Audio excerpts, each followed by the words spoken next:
there are no real L's in life. They're just lessons. Like, these are things like, it's insane to me that somebody gets pissed off that they're not making $1 million, but God's giving you the opportunity to earn, $100,000 a year, and you can't maintain that. Right. So how in the world do you think that you're going to be able to manage $1 million? If you can't manage 6 figures, you ain't going to manage 7 figures. And it's recognizing that I'm at where I'm at today. I'm not where I want to be, but I'm here where I'm at today because it took me so long to learn certain lessons. Sometimes it's about more than manifesting. You got to do the work. We are back. So I got to start this with, I appreciate you having me again. For sure, man. Last time I came down, the air in my car didn't work. Ooh. Yeah. So these dogs somewhere in Virginia right now, man. This ain't no joke. So the thing about that is, it was something I've been putting off. I've been spending money in other places. Mm-hmm. And as an entrepreneur, I wanted to ask you if you would be willing to share. Yeah.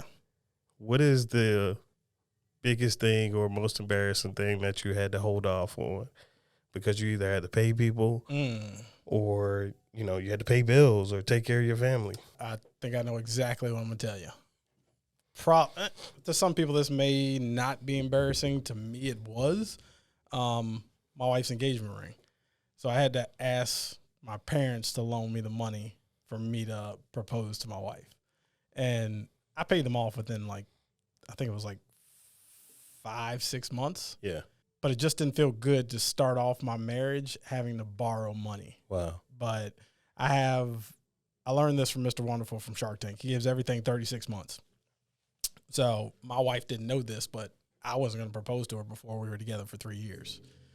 Because by that point, whether it's business or a personal relationship, if this is really the right thing for you. Right. So I was like, I'm giving this 36 months. So she was begging me to propose before then. I'm back in my head, I'm like, ain't 36 months yet. And I knew where things were going to go for me. Like, I know the financial place that I was in at that moment wasn't going to be forever. I knew my trajectory. But it was very hard and embarrassing on my end to have to ask my parents for money for the engagement ring. Okay. Did it take you 36 months to pay it back? Nah, hell no. It was I think it was 6 months. I just hate asking people for money. I cannot stand it. And as an entrepreneur, that's also one thing I've had to change because there are ways in which you should be requesting money from other people. So my theme this year is OPM, other people's money. Right. So with expansion and things that I'm doing for different businesses and this brand, I can't scale, but so hard if I'm bootstrapping everything. Right. I'll eventually get the money I need, but it's why do that when somebody else is willing to give me their money and, I can capitalize on that. So in the personal sense, I hate borrowing money from people, but as a business owner, I now look forward to opportunities where I can use other people's money. And it's funny, like you said, you hate asking people for things, but that is what an entrepreneur essentially does, right? Yeah. And the first interview that we had, I asked you what your definition of an entrepreneur was. Mm-hmm. And could you answer that for me again? Yeah.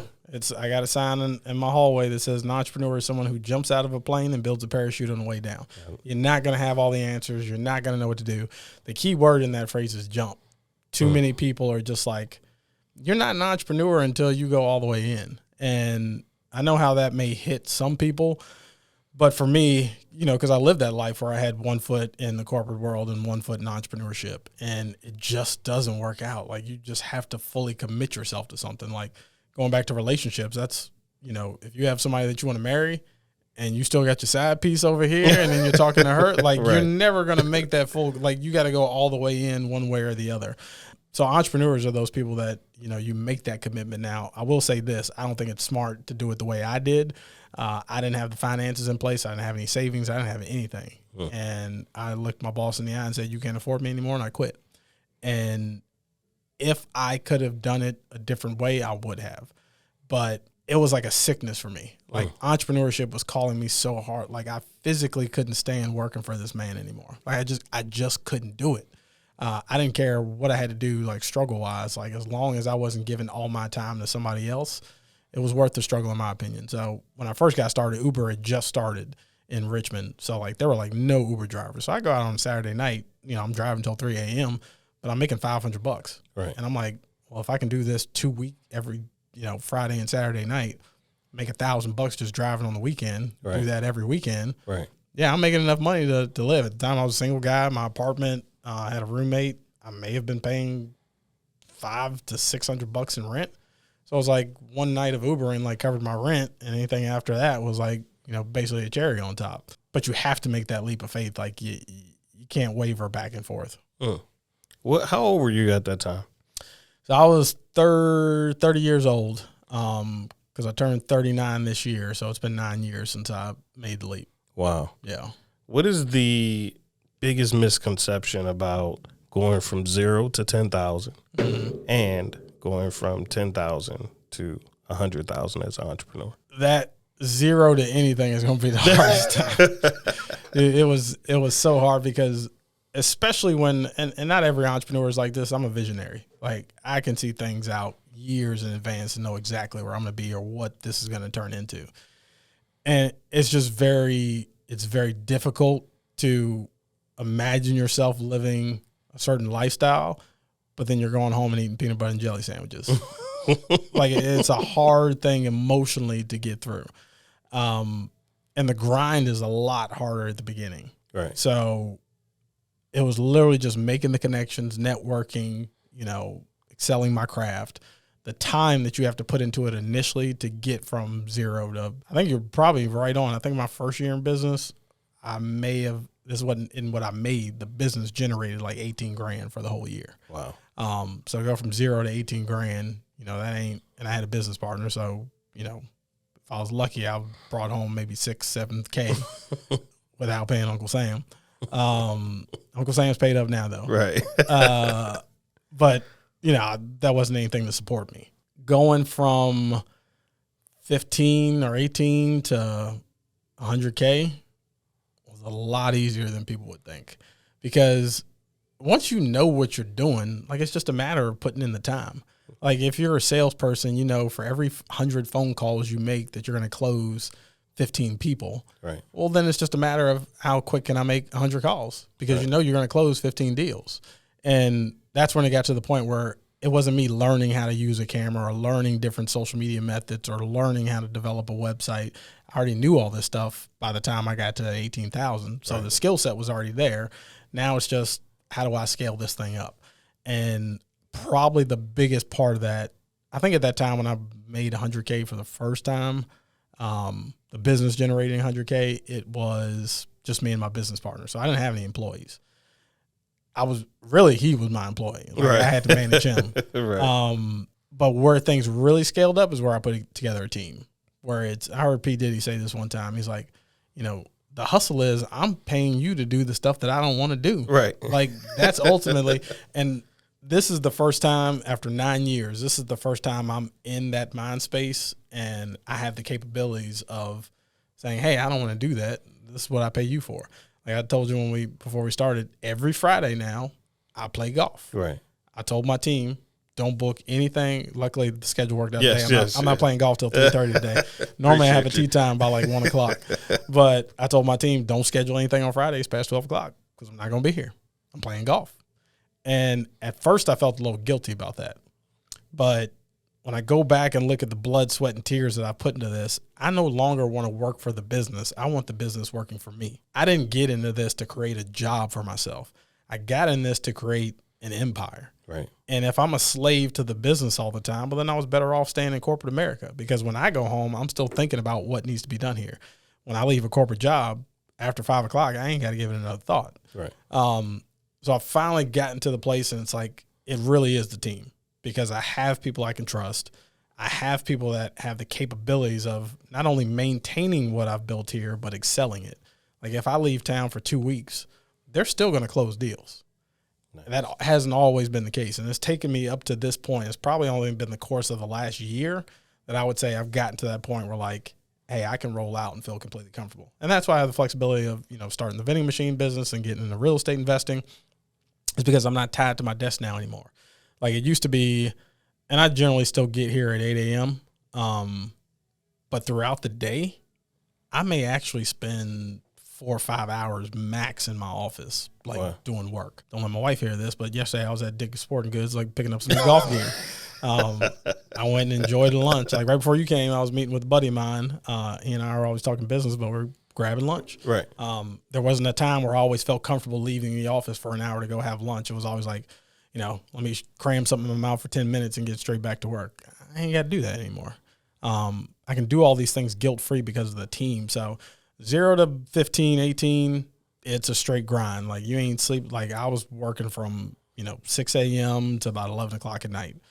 And then from getting to the six figures, that was bringing on some contractors and getting my business partner in line, and just, your skill set gets better. You can charge more money for it. People start to hear about you. You start to pick up more business. But that sweet spot of once we got over 100K, it was all about building the team. Wow.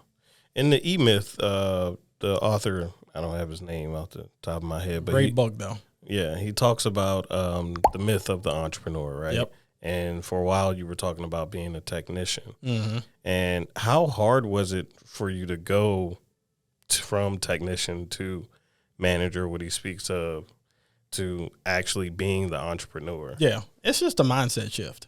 And it's that simple. For me, it's hard because I will easily admit I'm a workaholic. Like this week, I told you, like my back's been a little bit messed up.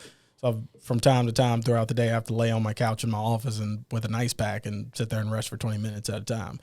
And I hate the idea that one of my staff members is walking by my office and they're like, look at Sam's ass just laying on the couch while we're over here working.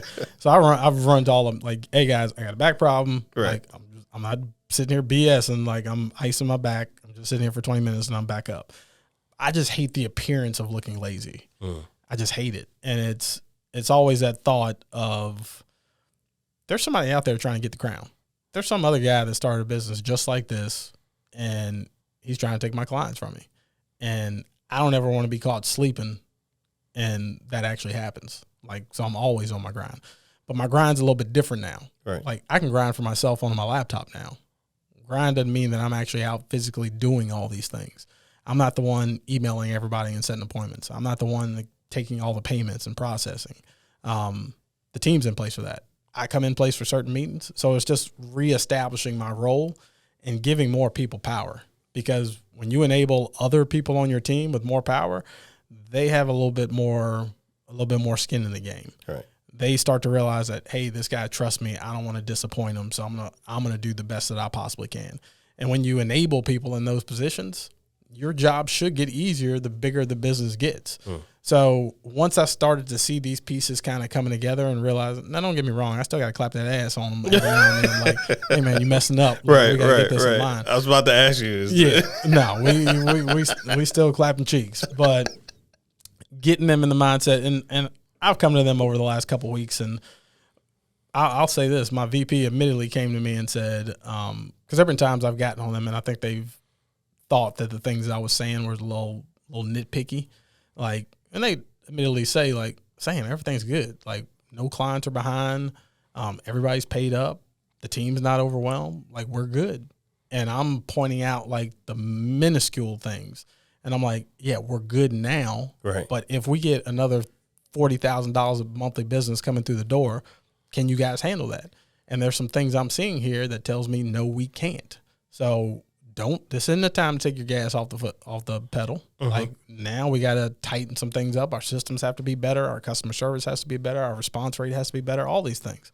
And at the beginning of this week, this is a good teaching point. At the beginning of this week, I had one client cancel, and she's worth about $1,000 a month to us. Wow. I had another client. So most of 80% of our clients are on a monthly billing system. And it's a use it or lose it system like T-Mobile. Those minutes don't convert over to the next month. Like you use your talk time or you don't get it at all. And it's not something that we hide from our clients. Like we're trying to schedule with them. But if you can't align your schedule, like we do everything we can align your schedule. But if you keep canceling on us, that ain't our fault. So this one company, they've been getting charged for the last 8-9 months. Our team had consistently been reaching out to them saying, hey, we want to get you scheduled. And, they kept ghosting us. But their credit card's going through every month.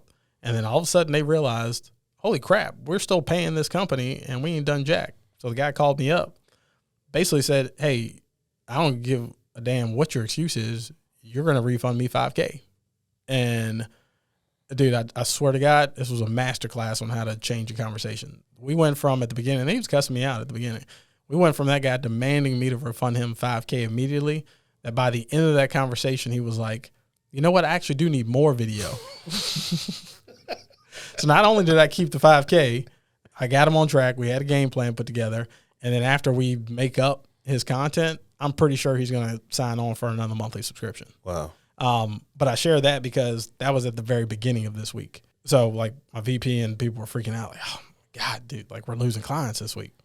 Within that same breath, somebody I had quoted 4 years ago randomly hit me up. This guy owns a clothing line, randomly hit me up and said, hey man, I wasn't in the right mindset then.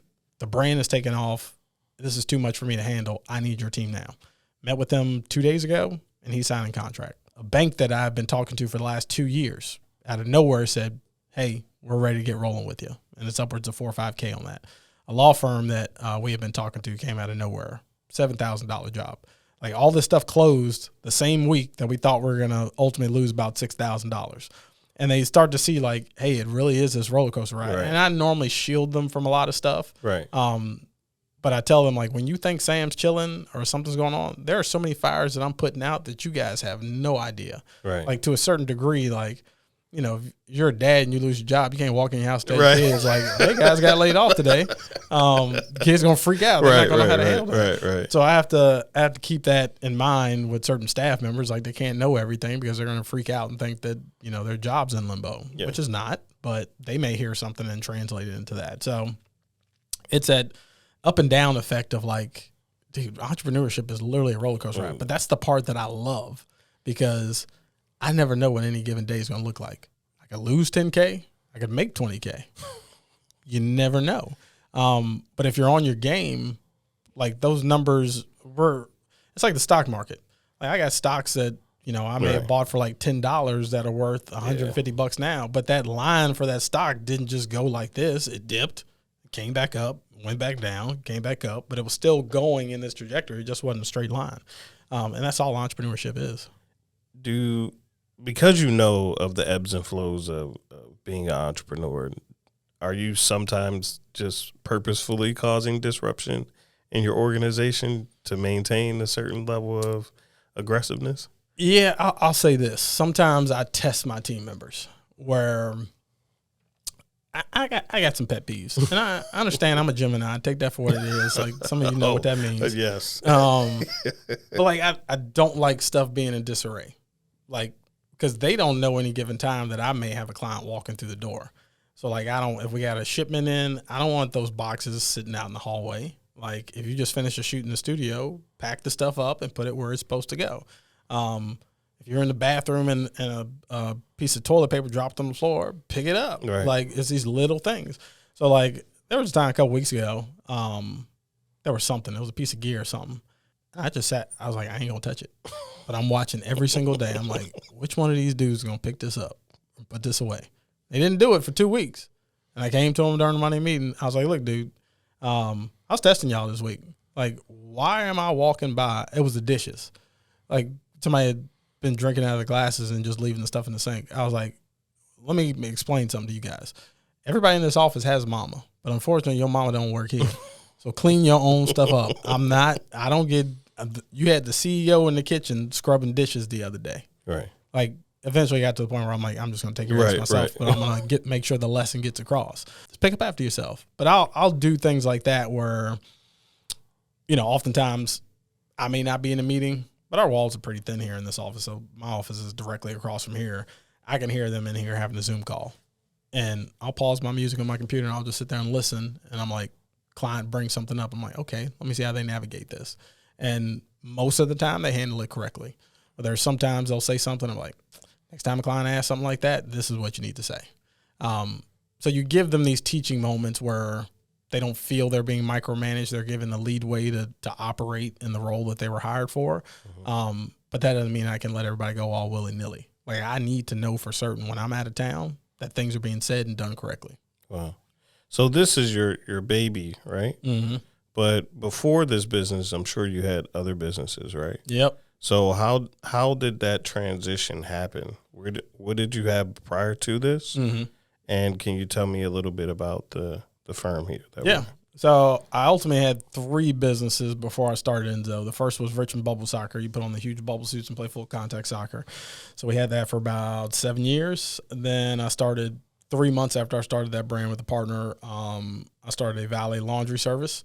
And then in the midst of that, I came to the realization that I needed marketing services. But I was only 3 months in business. I didn't have the cash flow to like pay a firm to do something. But I'm like, let me shop around and see what it is so I know what I need to be working towards. First studio I went to quoted me $16,000 for a video. And I then went to Facebook, and all the responses were like, hey, my cousin got a camera for $50. He can, he got a camera for Christmas. He can shoot a video for $50. So it was the stuff I wanted I couldn't afford. The stuff I could afford I didn't want. Sat down and realized ultimately, hey, I've made a lot of connections over the last 10 years of my career. I think I know some guys that do this. Reached out to all of them. None of them had a desire to own their own business. They don't want the headache of it, but they just enjoyed being creatives. So I started then what is now Enso Media Firm, was before Anderson Consulting, and I didn't have the skill set to do any of this stuff. I just found guys who wanted to do it and didn't want the headache of owning a business. So I brought them all the business. They showed up and got the jobs done. I cut them a check, and we moved on to the next thing. Wow. So in the process of that, I just fell in love with marketing. I tell everybody I dropped out of college at the junior level, but I graduated YouTube University summa cum laude. I just went home every single day, and I studied everything I could about marketing, video, all that kind of stuff. Eventually got myself to the point where I could do this stuff on my own. That way, I could train staff to do it in the style that I needed it done for this business. So I had that. Then, all these brands are popping up from me. So I started what is now MrPreneur. So that kind of goes into my public speaking. I do one-on-one coaching with entrepreneurs, things like that. And then with Enso, our primary focus is social media management, video production, website design, podcasting, photography. We have certified drone operators. I actually broke our wedding division off into a separate LLC. So we have Enso Weddings now. Okay. But that used to be under this umbrella. Outside of that, also own Legacy Vending, was a business I started at the beginning of the year. It's a vending machine business where we have for-profit organizations actually sponsor each machine, which basically takes care of our upfront costs to get a machine. And then they select a nonprofit that they want to support. That nonprofit gets 10% of the proceeds each month. They get the branding on the side of the machine. And then I started Warren Investment, named that after my father. And that's just me going out and getting commercial and residential real estate and investing on that end. Biggest thing I've learned on my track to success is that no one I've ever met that is wealthy didn't own real estate. And I'm not talking about the house you live in. Like outside of that, they have investment properties. So I finally bit the bullet last year or at the beginning of this year and said, I've been talking about this forever. I need to put my money where my mouth is. Probably one of the scariest things I've done since I was an entrepreneur, because I'm still pretty new in this space. Like I don't know a whole lot about real estate investing. But I just invest with this one thought in mind, is that the one thing in this world we know God ain't making no more of is land. All right. So if you buy it, eventually you're going to get a return on it. Right. And I got one property in Petersburg I purchased in February this year for $3,000. I didn't even cut the grass, and it's already valued at $16,000. Like literally just sitting there. I ain't done nothing to it. So that's kind of opened up my eyes. And then I think 2 months after that, I bought my second property. Mm-hmm. I've kind of had to put a pause on that because there's some things that I'm doing here. Like for me, that was the goal this year, was having at least 2 properties. So I've already accomplished that before the first half of this year. So it's not something I'm feeling forced that I need to focus on right now. But the education department with Enso and the stuff I'm doing with MrPreneur, like I have a goal this year that somebody's paying me $10K for a speaking engagement. I don't know where the money's coming from. I just know it's going to happen. I like that. Yeah. And I had somebody reach out to me, a previous client, the other day, and they asked me like, hey, would you be willing to come in and do a social media training? And I had to tell them, hey, I'm sorry. Like, I love you guys. I would love to come in and do the training. But I don't do free speaking engagements anymore. So here's the rate. Would love to come in and, add value to your team. But, I'm sure you can understand I've been doing this for free too long. Like, I got to charge you for it. Right. Wasn't in their budget, but it felt good to stand on those morals and say, you know what, I'm not giving in anymore. Like, I have the information now. I'm not giving away for free anymore. Right. You got to get bigger fish. Yeah. And I love you giving that whole lengthy soliloquy and defining moment about who you are, because that's why I wanted you on the show, because you're a wealth of knowledge. So I did listen back to our episode prior that we had. And I wanted to ask you several questions, but this question comes to mind is, how do you know you're going in the right direction? That's a good question. Couple things. One, I have learned to always trust my gut. There have been some things in the past where I second guessed my gut, and then later on realized that was absolutely the right decision and I shouldn't have hesitated. Like, this is on a smaller scale, but, me owning a marketing firm, I'm heavy on social media. Like, I know everything there is to know about social media. And I remember I didn't used to invest in the stock market just because I didn't have the knowledge in it. And I remember when Facebook announced that they were going public, and I'm like, yes, this is finally my time to get involved in the stock market. I had about $1,000 set to the side. I'm like, I'm taking this whole 1,000. I'm just buying Facebook stock. And I literally did the worst thing I possibly could. The day before Facebook went public, I turned on CNN, which I never do. And, all the figures and experts on there are saying, hey, don't invest in Facebook. This is the worst thing. We don't know what it is. We don't know how they're going to make money moving forward, blah, blah, blah.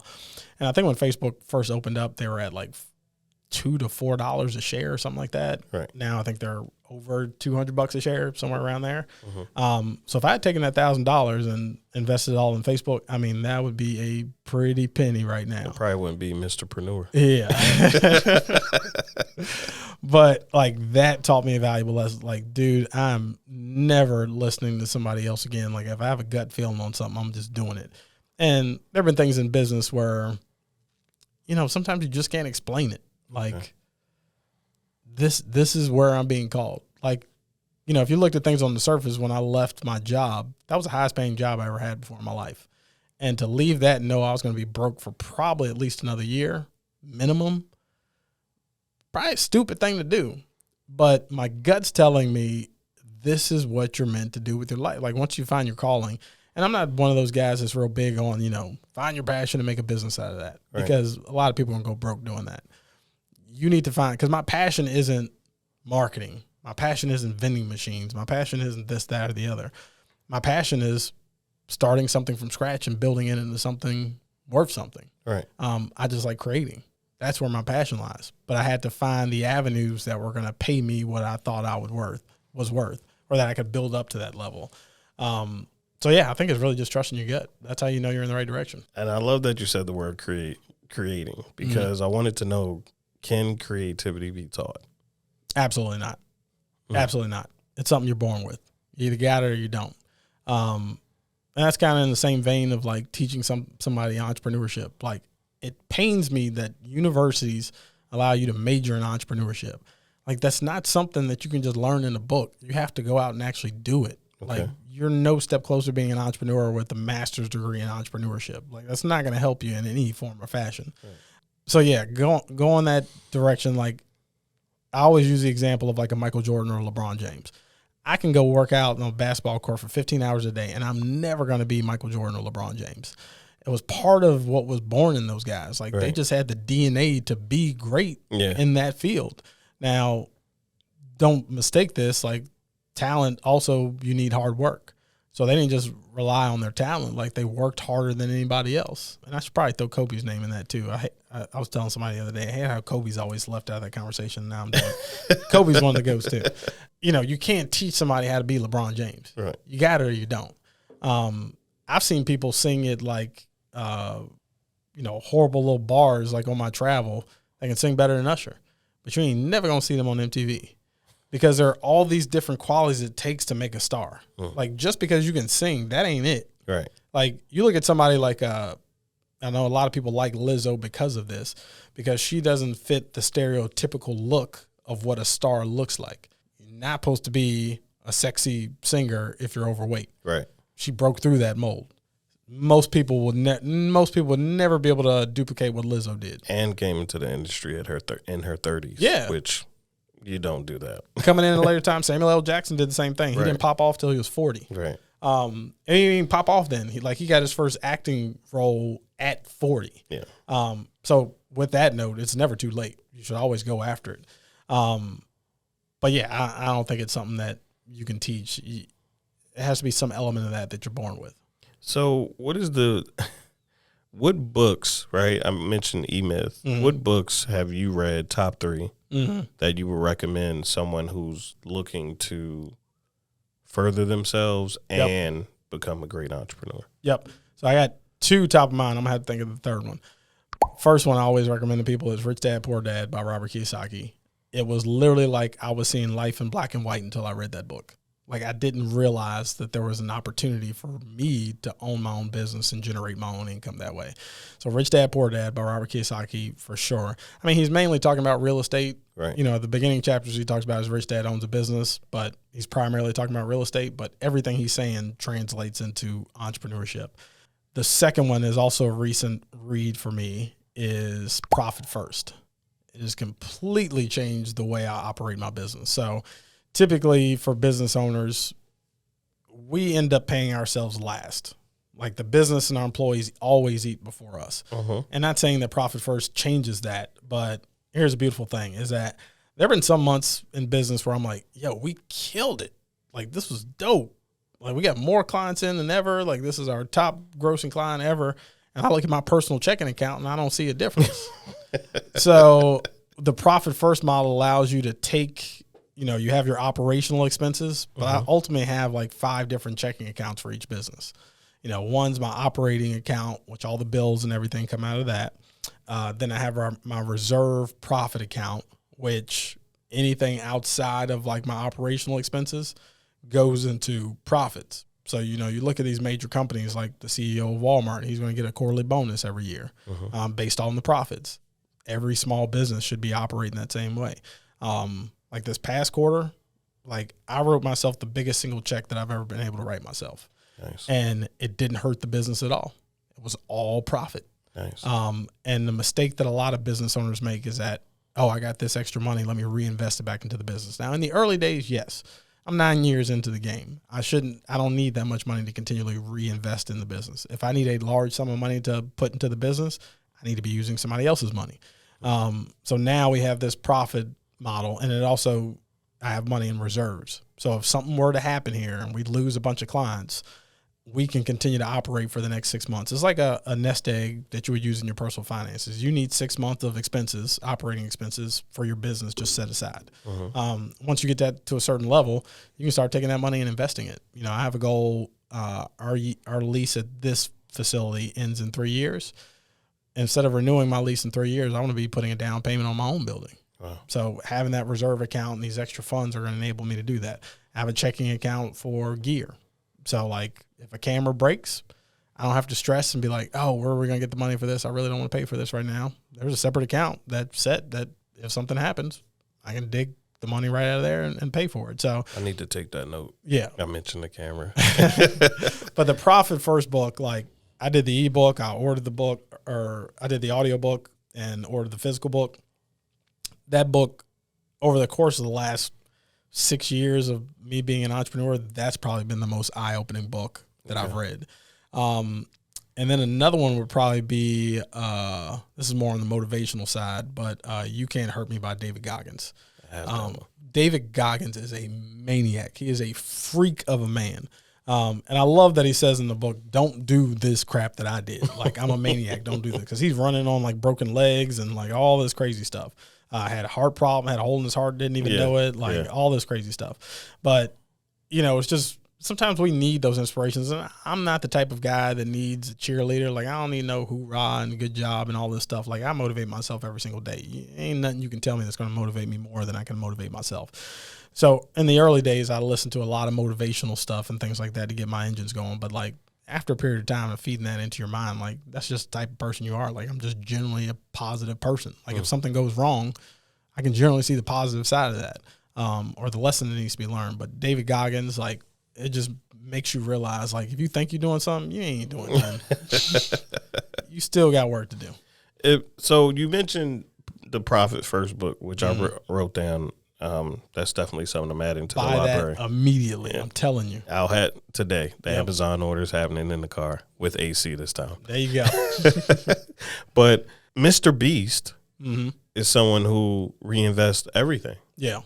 back into the business. Well, he also lives a different type of lifestyle. I was recently watching an interview with him, and it all depends on the phase that you're at in your life. So, like, he's a single guy with no kids. Right. Like, well, that's why I asked it, because there's a lot of conflicting information yeah. out there, right? So how do you know what works best for you, right? I asked you how you know that you're making the right decision, but how do you receive information? How do you filter through all the information out there? Because you're talking about profit first. Mr. Beast talking about reinvesting in his business. Yeah. And there's all these conflicting,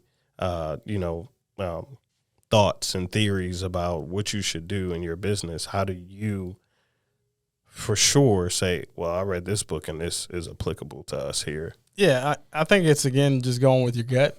But you have to look at where the information's coming from. So, like, I use this example with people a lot. Like, it blows my mind that, like, this happens more with females, I think, than men. A girl will go to her girlfriend and ask her for relationship advice, and the girl she's asking relationship advice from has been divorced 3 times. Like, why are you asking this girl? Like, she clearly has a track record of not being able to maintain a healthy relationship, and you're getting advice from her? Not the route you should go. You need to talk to somebody who's been married for 50 years and ask them what they would do in this situation. So I look at, like, something like that coming from Mr. Beast. This is a guy who's much younger than me, right? Who's single, doesn't really have any responsibilities outside of his brand, and he doesn't have kids.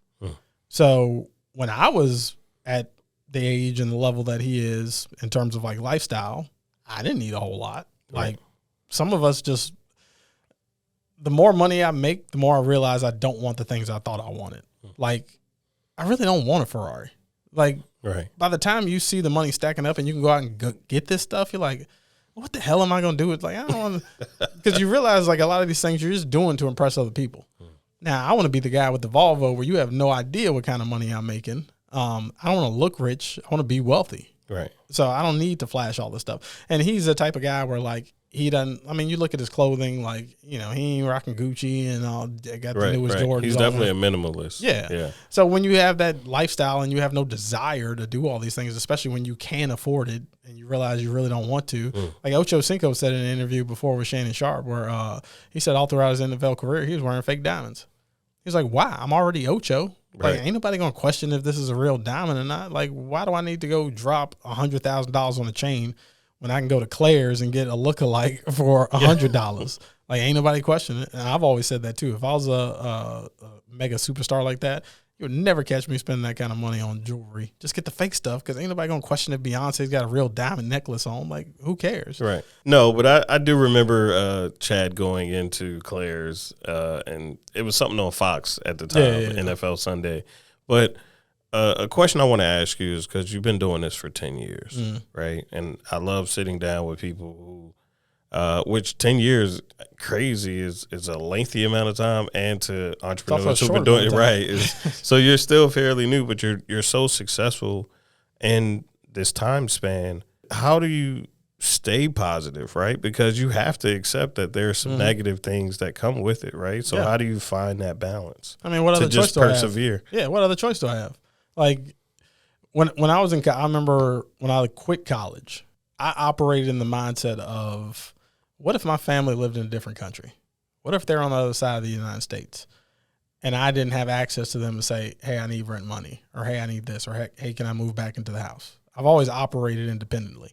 So I got a crappy apartment that was less than 2 miles away from my parents. And I couldn't even afford that, but I did it because I'm like, I need to figure out how to do this stuff on my own. And this is how horrible the apartment was. I could literally sit on my bed and open the stove door with my foot from my bed. Like, it was literally like 300 square feet. And it was in an insurance building. So it was like, this guy had an insurance business, and there were just like 3 rooms that he rented out and made apartments. Right. And I think I was paying like $300 a month or something for it. It was a crappy place. But to look at that, like, I mean, what choice do I have? Like, you know, if something dramatic happens in my life, I ultimately give myself no more than 15 minutes to whine and complain about it. Because just sitting there and whining about it, like, what is that going to fix? It's going to do absolutely nothing. And then also realize that, you know, there are no real L's in life. They're just lessons. Like, these are things like, it's insane to me that somebody gets pissed off that they're not making $1 million, but God's giving you the opportunity to earn, $100,000 a year, and you can't maintain that. Right. So how in the world do you think that you're going to be able to manage $1 million if you can't manage 6 figures, you ain't going to manage 7 figures. And it's recognizing that I'm at where I'm at today. I'm not where I want to be, but I'm here where I'm at today because it took me so long to learn certain lessons. I was horrible with money for a long time. And now I realize why I didn't progress to the level that I thought I should have been at years ago is because I didn't have the skill set I needed to be able to manage this. Wow. Like, one of the greatest lessons I think my dad ever taught me was take care of whatever you got. Treat it like $1 million. Like, my very first vehicle, my parents made a deal with me. Whatever you save, we'll match it, and that's going to be your first car. And my first car was a 1990 Pontiac LE Coupe. Biggest piece of crap you'd ever see in your life.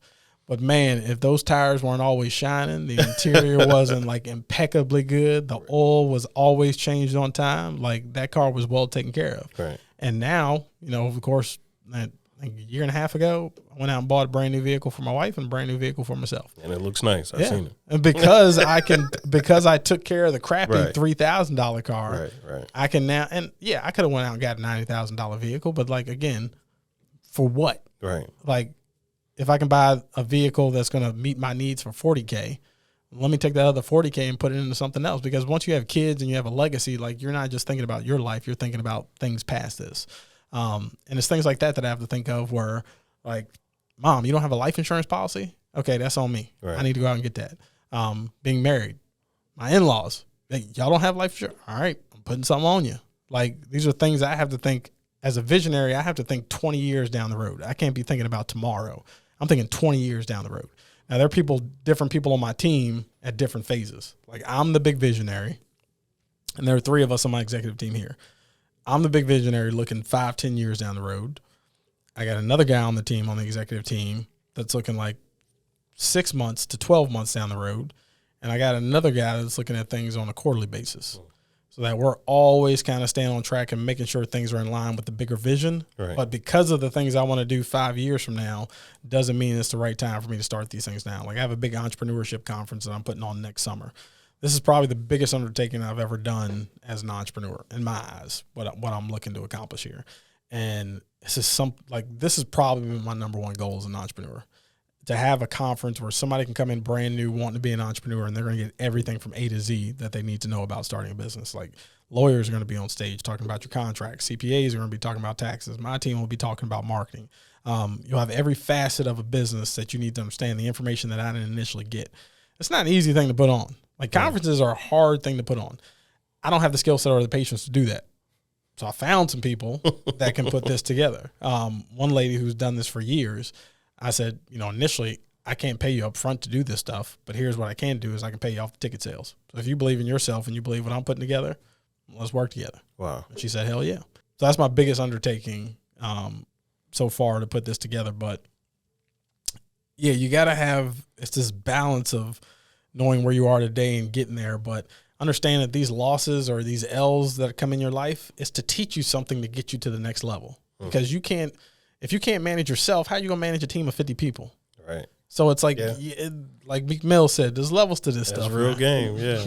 So you being such a visionary, do you just plan forward and you work towards that goal, or do you reverse engineer? I'm not much of a reverse engineer guy. Like, I get a vision for something. Hey, I want that. This is what I want to accomplish. Let's bring the team together and figure out how to do this. Because the people on my team are way more detailed oriented than I am, like way more. And that's another big thing, is understanding your strengths and weaknesses. Like, I don't lose sight of where my skill set is and what I suck at. And the things that I suck at, I make sure that other people are doing those things. Like, I suck at following up with clients. I suck at it. I know for a fact there have been hundreds of thousands of dollars I've lost over the years because of my lack of follow-up. I know there is. So there are people on the team that they're totally embedded in our systems, and they come to me. People that work here know if Sam gives you something to do, or he needs to do something himself and he tells you to remind him, It's not like he doesn't have the capacity to be able to do this stuff himself. It's just the way his brain works. Like, once I have an idea or I need something done and I unleash it to the team, I relinquish any responsibility for it at that point. Hey, this is for you. Like right now, like I should have did my SWAM certification so long ago. And now there's a team member that she's tasked with every single week. She has to book a time on my calendar, meet with me, and make sure that I'm doing the things I need to do for SWAM. And while we're on the call, I'm giving her the information she needs, and we do like 30-minute increments. Okay, that's all I have time for today. You know, put something on the calendar. What is SWAM, by the way? So that's for certification for small business owners. So there are a lot of small women or minority business owners, and there are a lot of grants, government grants out there that you're able to get just because you're, you know, a minority or because you're a female-owned business.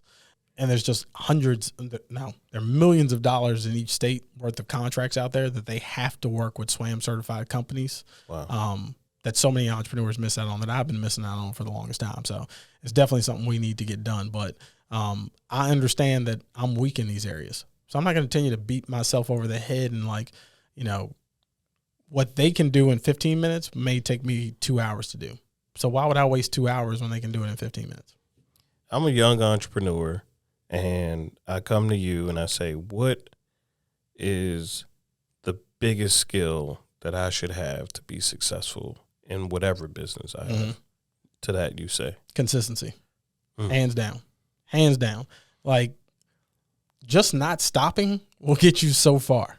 Like, you know, you look at these little nursery rhymes that we learned as a kid, like with the tortoise and the hare. Dude, that is the biggest lesson, not just in entrepreneurship, but just in life. If you just keep going, you're going to eventually win. Like, you can't tell me that if you want to drop 100 pounds and you just consistently go to the gym 5 days a week and work out, that you're not going to lose that weight. Right. You can't tell me that you are. Now, if you're injecting, you know, double cheeseburgers in your arm every 2 seconds, then yeah, that's a problem. Right. But you're not going to want to if you're working out that much, because Right. you're like, man, I just wasted my whole workout. Like, what did I do that for? Like, it just puts you in a completely different mindset. Consistency and discipline is the biggest factor needed for success, because motivation lasts about this long. Motivation will only keep you going for a short period of time. It's discipline. It's doing the things you don't want to do, but doing them because you know it's what needs to be done. I tell people all the time, dude, I don't want to get up at 5 a.m. It sucks. It sucks.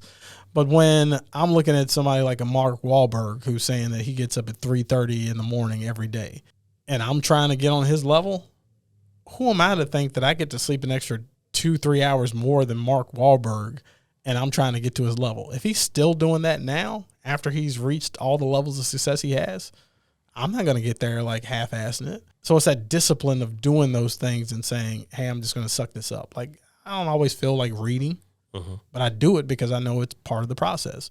I don't always feel like making content and being on and doing all this stuff, but you know what? I do it because it's part of the process. And on that consistency train, like, give people an example here. So on the social media stuff, you know, you and I were talking about this earlier. You know, I'm into golf hardcore now. So I made a video, and this was probably like the lowest quality video I've done in a long time, where it's literally just me selfie mode on my cell phone. And I made a video, a reel, about things that new golfers say. So like, there's this docuseries on Netflix called Full Swing. So it's like, hey guys, you seen Full Swing? Like, oh my God, it's so good. And then it's like, you know, Tiger's a GOAT. Like, who's going to beat him? John Daly. And then it's like me practicing my swing in random spots and doing all this stuff. When I posted that video, it's been about a month now. When I posted that video, I knew it picked up a lot quicker than most of my videos, because within the first 40 to 72 hours, it had already gotten like 12,000 views, which is a lot faster than most of my videos pick up. So I was like, this is interesting. After that, kind of quiet for a couple weeks. This past week, all of a sudden it started to take off. And it went from 12,000 views to 66,000 views to 100,000 views to 250,000 views to now I think we're sitting at about 340,000 views. Wow. And a lot of people would look at that and say, oh, well, he just did this one video and he blew up. No, that video is at 340,000 views because of the hundreds, if not thousands, of videos I did prior to that nobody watched. It's that level of consistency, because now I understand nobody knows the code to make a video go viral. Right. But there are certain elements of a video that you can incorporate that has the potential to take it viral. I now understand that because of so much content I've done and the research where most people are looking at somebody's video, they got 1 million views, and they're just like, oh man, it's the same, they got 1 million views. I'm breaking the video down and saying, okay, what was it about this that got it to 1 million views? And I'm not saying this video is going to get to 1 million views, but this is by far the biggest viewed video I've ever had on my platform. I think the closest one I've ever had was 200,000 views. So, I mean, I'm over 140,000 views more than my last biggest video. But it was the consistency to stick with it day in and day out, where I'm constantly shoveling out video because I don't know what's going to hit and what's not. And it's funny that you talk about the quality, right? Like your lowest quality video, but there is a point where qualitative beats qualitative is better than quantitative. Oh yeah, right? For sure.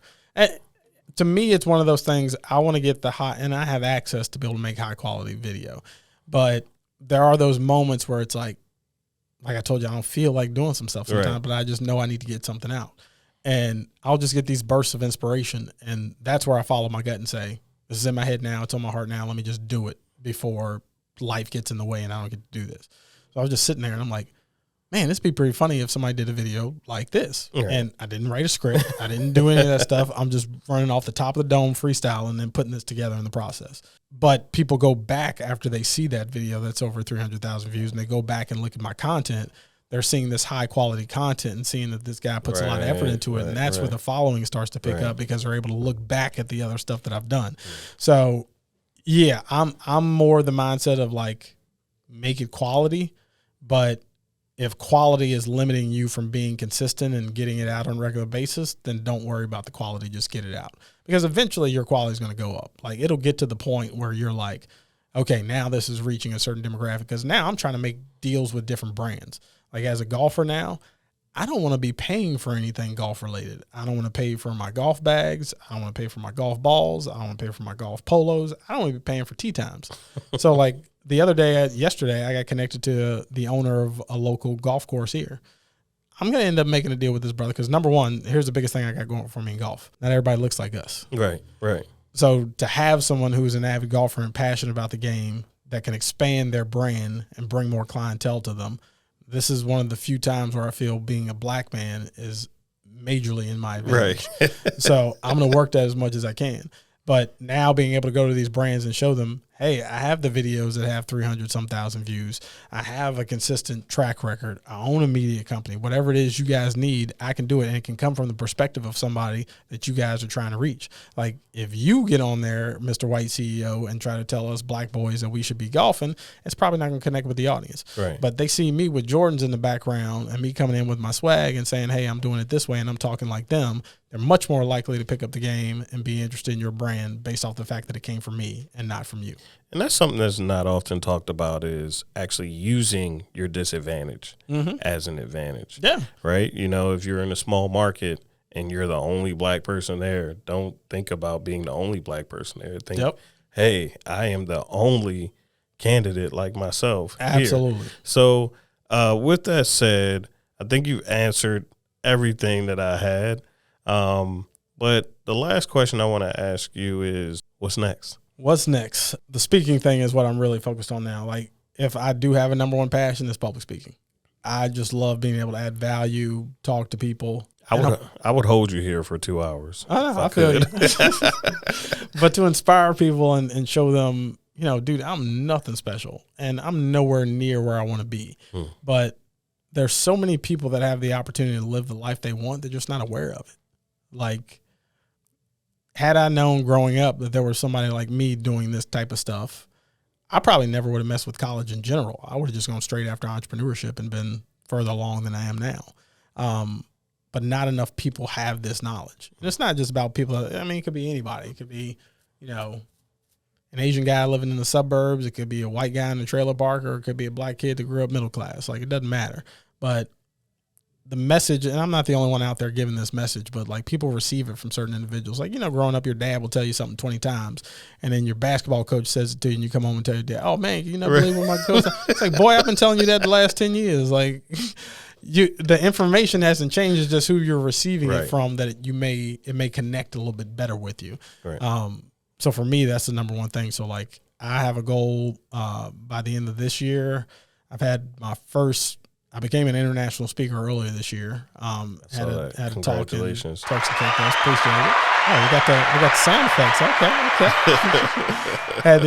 had the talk in Turks and Caicos, and after that, I was like, I got the bug, and I want to have at least another 6 paid speaking gigs outside of Virginia before the end of this year.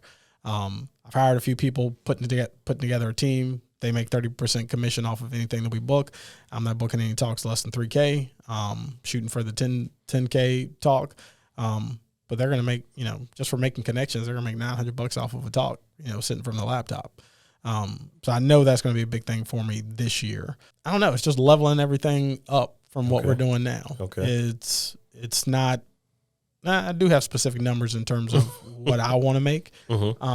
Just because I know what it's going to take to get to a certain level. Like $350K a year is or actually $400K a year is the goal that I'm striving for right now. Personally for myself, has nothing to do with the business, but what I generate and pay myself at $400K. Because if you're making that, there ain't nothing that you can't invest in. There ain't anything that you can't do. Like any trip you want to take. Like if you're making $400K a year, everybody has in this mind, I got to make $1 million. Nah, you're making $400K a year.